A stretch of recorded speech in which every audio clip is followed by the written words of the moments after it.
Seniors Every Day for your generation. Hi, everyone. I'm joined by Joyce Beck. She is on the Executive Council and a volunteer with AARP Nebraska. We're talking about a new caregiver tax credit that has recently been implemented in our state, which is going to be so wonderful for the thousands of caregivers in our state. Talk first about your role as a volunteer in getting this passed, and then we'll really talk about what it means to you personally.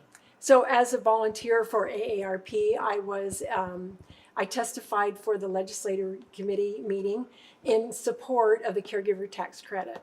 And I know, like I said, this doesn't just mean that you went and you helped out. This has a deeper meaning for you because for many years you were a caregiver for your spouse. What could this tax credit have meant for you? In what ways could it have helped? Well, the tax credit is either for $2,000 if you don't have a veteran or someone with Alzheimer's that you are taking care of.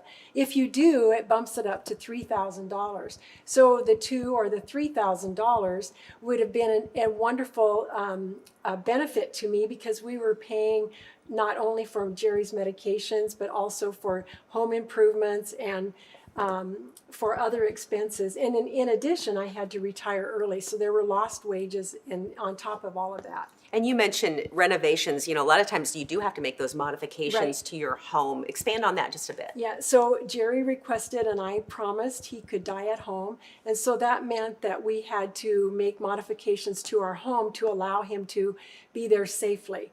And so those were modifications that could have been covered by this tax credit. Fantastic. I know how much this has to mean, and I can just imagine the many people that are nodding right now, feeling a sense of relief, knowing that this will help them. How can people learn more about this? So go to aarp.org/NE Caregiving. All right. Thank you so much for sharing your story with us today. Very good news for so many caregivers in our state. And for Seniors Every Day, I'm Amy Sharp.